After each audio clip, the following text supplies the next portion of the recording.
Hi guys, thanks for tuning in to another episode of Nuggets News. Today we've got a very special guest, and that's Rick Klink. How you going, Rick? I'm very well, Alex. Thank you very much. Now, I'm very excited today. Rick's got a computer science background. He's the founder of Open Markets, which is Australia's largest private stockbroker, and he founded PariTec that helped create ComSec and other similar companies. So we've got plenty of exciting stuff to talk about: tokenization of assets, regulation, tax, where the future of crypto's going. So how did you get into the crypto space, Rick? Oh, no problem. And again, Alex, thank you very much for the opportunity to be on the show. Again, as you mentioned, my background. So I'm a computer science by background. Quite a few years ago, you can tell in terms of that. But from there, I joined IBM. So I spent 10 or 11 years with IBM, both here in Australia and offshore, working both in the tech area, but also in financial services.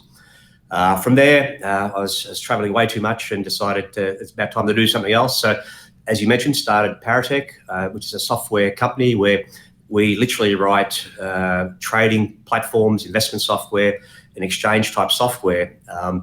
And we put together ComSec's original trading platform in Australia. So as I moved forward from there, started one broker, sold that off. And as you mentioned now, we're running the Open Markets, which is a traditional T+2 share trading or T+2 shares, execution only stockbroking service, which does about 2 to 3 up to 4 billion a month in turnover. So I had quite a strong background in the traditional share market trading space, but I had the last couple of years, at least 2 to 3 years, I built up an interest in crypto, like everybody else, by doing a little bit of Bitcoin, a bit of Ethereum, and then started looking at a little bit beyond the Bitcoin part of it itself and looking at the underlying blockchain. And I, as a technical person, got very, very interested in a lot of the movement underway to go beyond just the Bitcoin and look at the power of blockchain, and then moving into the tokenization and what's possible, and then starting to think about some of the issues with the traditional share trading world or trading traditional equities and the potential of what securitization and tokenization could do. So that sort of continues to be my interest area right now, and with the massive potential coming along in that area. We get a lot of pushback from people in the traditional space that maybe don't have their head around all these concepts. So what was it for you that, Bitcoin is different to blockchain, which is different to digital money, and now we have, utility tokens and securitization of assets and non-fungible tokens is going to be huge going forward. What was the turning point for you that, Yeah. Look, like everything, the beauty of any industry, as it starts up, it has a boom-bust period. And so the tulip industry, all the dot-com boom in the traditional trading industry for every asset class as it comes online. So we have a big uptake, and we'll have a level off and then a rapid drop. And so there was a huge take-up on the Bitcoin area, massive interest in it, but like everything else, it had a massive run in it as everybody got involved. And it mirrors, as everyone says, a lot of the historical run-ups of these assets where a lot of speculators got in, and we're talking about where this could all go. But like everything else, the initial bull run then drops off, and we get back to, like, again, overnight, as we see the drop back in crypto, and then, which is, as we know, in the Bitcoin part. But as you know, on the utility token side, everyone's jumped into there, and there's been a lot of capital raised. But invariably, all this money moving around at one point, and we don't like to have it that way, but as we move down that path, investor protections need to come in. And I know it's a word people don't like, but as the SEC is trying to work out between security token, utility tokens, in Australia, ASIC's made it even harder, where it's either a financial asset or not an asset. And as we move forward, unfortunately, and I know for a lot of civil libertarians, we don't like it, but as if we're trying to make this broader and the distribution broader into mainstream markets, these things need to be controlled and regulated to try to avoid a lot of the problems around some of the as we all know, sort of the utility tokens and what's happened. So hence this move to regulation. In Australia, we're seeing it. So now, Austrac stepped in and regulated the crypto exchanges. We know in the US and everywhere else in the world, the SEC is looking at it. But me personally, again, because I come from a heavily regulated industry, I think if we want more mainstream adoption of things like blockchain and securities tokens, this regulation handled in the right way is a good thing, because I think there's huge upsides if we can continue to move down this path and start the tokenization process. Yeah. So as you say, that cycle's occurred in a number of industries throughout history. So do you view that as very healthy? We need overinvestment to fund the good projects and the bad projects to die off. And as you said, in terms of regulations, a lot of the institutional investors and maybe the smarter money hasn't even really had a chance to pick what projects they want to fund and invest in yet. And do you see that we do have that big wave and a whole nother realm of possibilities once the smart money starts picking the projects that they like? Yeah, absolutely. We're looking around talking into the industry. One of the big things that, as everyone says, is holding back a lot of institutional money, particularly in the Bitcoin area, is the lack of custody services. So there's a couple of people around that are providing it, but we talked to one of the vendors from the US yesterday, and they're very close now with coming along with their insurance service on the back of custody, so to insure the Bitcoin, and things that are standard in my traditional world of equity and futures. There's fidelity funds for a stock exchange that insure the assets. So yeah. I think the beauty of it is, it's all starting to mature now. Then once the security is there, the insurance is there on the custody side, we'll see the bigger players move in. What we'll see on the altcoin side, and we were talking about previously, I think there's a lot of M&A activity that's about to start, where we'll have a lot of these orphaned M&A projects that there was a lot of money put in there, but they're not viable. And again, there's a lot of smart M&A people around that'll start to sort of combine these projects and roll them up, and depending on where the legislation goes, take the capital, the tokens, burn them, merge them, and then move them as we move forward, into securities tokens. And I think a lot of this, it'll get cleaned up as we go along. And so obviously what I'm hoping is that a lot of the investor protections there for people that invested in a lot of these projects, that I'm just hoping we can move them all forward, salvage as much as we can, and then continue moving forward into that regulated environment. And as you rightly said, that there's $256 trillion of assets in the world. And when we look at it, that could be tokenized with more efficient ways of doing it. What do we got at the moment? But depending on the time, there's only 300 to 400 billion of crypto. So there's such huge opportunity when we look at Bitcoins and all the altcoins today. So we're at the very, very start of this whole journey right now. Yeah, I mean, everyone in this space, a lot of people sort of talk about how much money central banks have printed and it wants to find a home.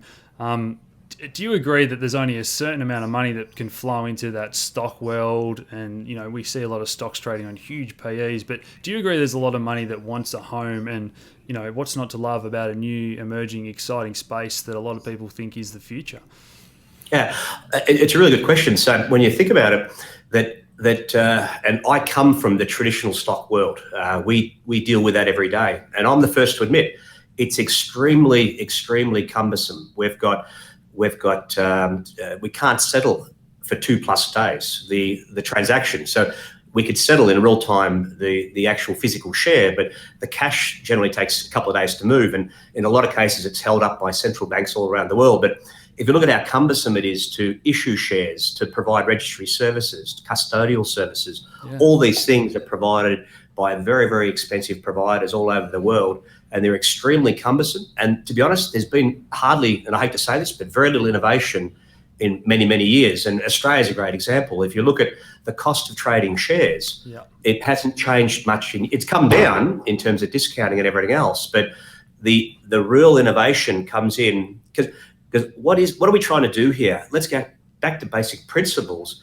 We're trying to help small to medium enterprises or companies raise capital in markets. And the ICO was a great idea for the utility side, but it was maybe a little bit unregulated. But if we can find much more efficient ways of issuing shares, of doing the dividends, doing utility services, if we can make it cheaper to do this kind of work, we can take the reserves of capital from self-managed super. There's billions of dollars sitting out there. If we can make it cheaper and easier for companies to raise money by these new technologies, everybody wins. So it'll definitely happen. It's just because it's such a great idea. Yeah, crowdfunding, again, I think people sometimes forget what Ethereum has done in terms of opening the world up to funding good projects from anywhere in the world instantly, basically, for cents, almost next to free compared to traditional costs. A word that a lot of people don't understand is liquidity, and how people basic understanding think, how much someone can buy and sell, how easily someone can buy and sell an asset on an exchange. But how important and how do you see the world of tokenizing assets? Maybe a gold mine, maybe houses, anything can become tokenized and become very liquid in terms of traders being able to.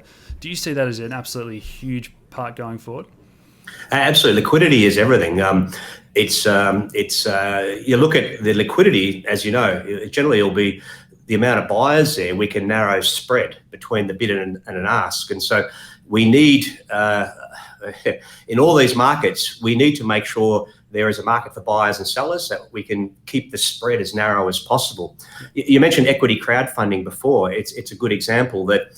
In Australia, for example, we've now gone down the equity crowdfunding path, but at the moment it's only what we call a primary market. So you can buy into the equity crowdfunding platform, but there's no real secondary market to actually sell those shares that you've got in that area. So we need to provide marketplaces, and we need to provide very, very cost-effective ways of introducing buyers and sellers so that we can get enough people to come in, get a narrow enough spread. So one, the issuers place their shares up there, and two, we've got a narrow enough spread or enough people that want to buy these. So that's the real challenge. I went to an event the other day here in Australia that was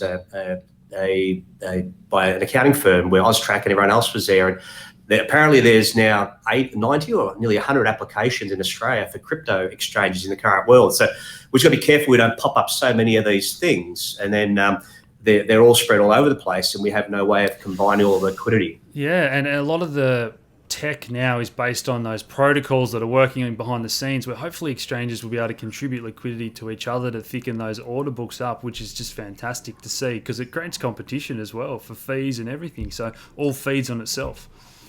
Well, and again, and the one that we're looking at, again, my personal area we're looking at is looking at a security token exchange and moving into that space. And it is quite interesting that if you look globally, that it's if you look at some of the exchanges today listing the current the altcoins or the utility coins, that how much is being charged for people to issue those coins, and they're astronomical numbers. And and again, a lot of it's being done because they're getting a multiple on the listing time. But the problem is that's not scalable, and we need to open up to many, many more companies that wish to issue securities tokens, go onto these exchanges. So, and like everything, initially the costs will be really, really high, as there's not a huge amount of provision. But as we move forward, what I'm hoping to see is that the costs of issuing tokens, the cost of listing them, it'll fall, and it'll become a lot more popular to do it, because the competition, as you said before, what we're going to see soon is, at the moment, if you're looking at issuing shares in the US or Australia or wherever else, it's a very localized market. But you can see the day where the capital will be global. I went to a fintech bridge thing yesterday with ASIC and the UK, where they're harmonising laws everywhere to try to make it where you issue a prospectus in Australia, you can list in the UK or in Malta. So what we're going to see, again, the beauty of what we can do with securities token is have global access to investors and issuers. So rather than right now where it's quite expensive to list and to get those out there, it's all about getting the efficiencies and getting this scale and getting many, many more companies to go out there. Because the more we want innovative companies to go raise tokens, go build, especially for Australia, go build good tech, raise capital legitimately, all AML'd, and build good tech and get Australia at the forefront of this industry. Yeah, well, that's probably the next question, I guess. What are you seeing in terms of innovation, and is Australia already losing out to some companies moving away and ICOs possibly being overtaxed compared to other jurisdictions, and how do you see that all playing out? Yeah, look, I think it's two parts to the equation. That there's a framework we can use here in Australia. I think it's sometimes a little bit oversimplified, that people have run with tokens offshore because it's less regulated and it's potentially easier to get capital over there. So there's valid reasons for it, and tax and everything else. But I think partly that there's some very successful ones that have been done here in Australia, and a whole bunch of them that have been done here and done very, very well. So I think when we look at, they can be done here, they can be done well working within the system. But as you said, it takes more effort, and to understand, we've got all our blockchain setters, fintech, ASIC regulation frameworks, all this stuff's here. But it's I think a lot of the arguments sometimes is they run them overseas. There's cheaper development and easier jurisdiction from a tax and every other point of view. But I think again, as all the other jurisdictions tidy up as well, or make it a little bit more difficult, hopefully it'll come back on an even par. And I think there's a lot of great lobbying going on with ASIC and AUSTRAC and everything else to try to, and that's part of what we all need to do, is to try to encourage our environment here in Australia to make it more conducive to doing that. And I think, and again, making other things like securities tokens and other ways of doing it in a more regulated framework possible. Absolutely. So one thing we'll touch on is those non-fungible tokens. So for people that aren't familiar, if you buy a token on the Ethereum blockchain, you can buy or sell half a token or whatever. There's certain tokens now, such as, a crypto kitty, or if you want to buy 1 ounce of gold, but you can't sell half of that token, it represents an actual physical asset, a digital version of that on a blockchain. What do you think is going to be the biggest sort of thing going forward? Is it those non-fungibles that represent real world assets, or securities, or utility tokens, or a bit of everything? Well, they kind of all sit on pretty well the same thing. As you said, a lot of the base Ethereum and the current utilities sat on the ERC20. Then the 721 ERC went in there, and then it made it unique, where, as you mentioned before, the crypto kitties, and everyone who knows it, it had a massive, where you can go breed your own kittens.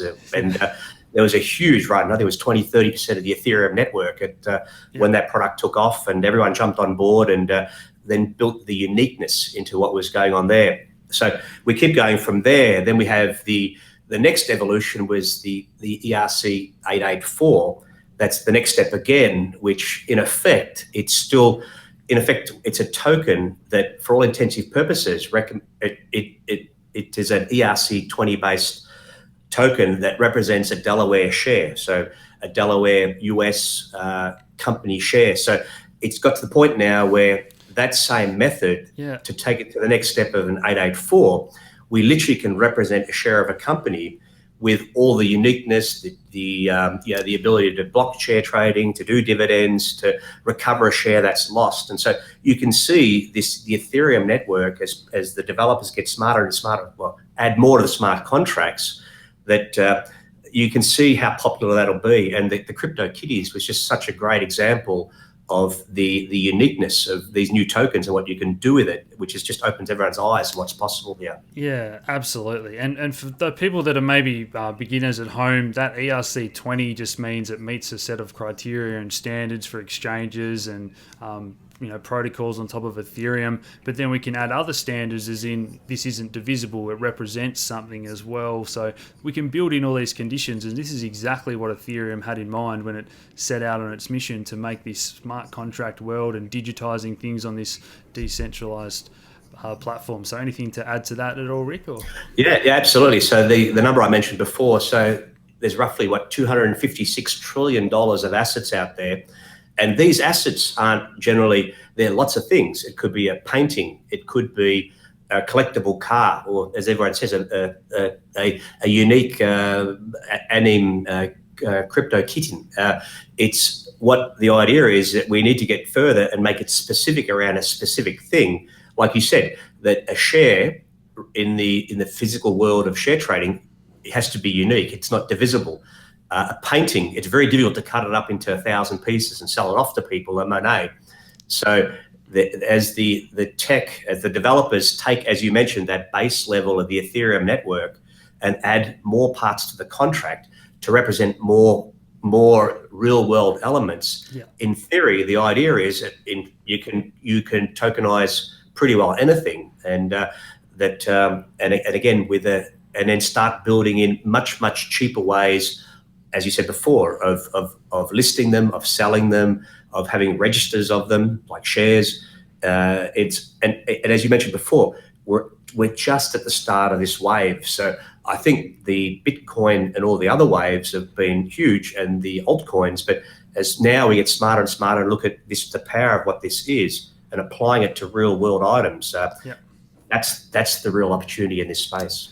So we've kind of spoken about, asset tokens and all those other things, but going back just to Bitcoin, do you think that, what are your thoughts on a digital scarce asset? Some people like to call it digital gold.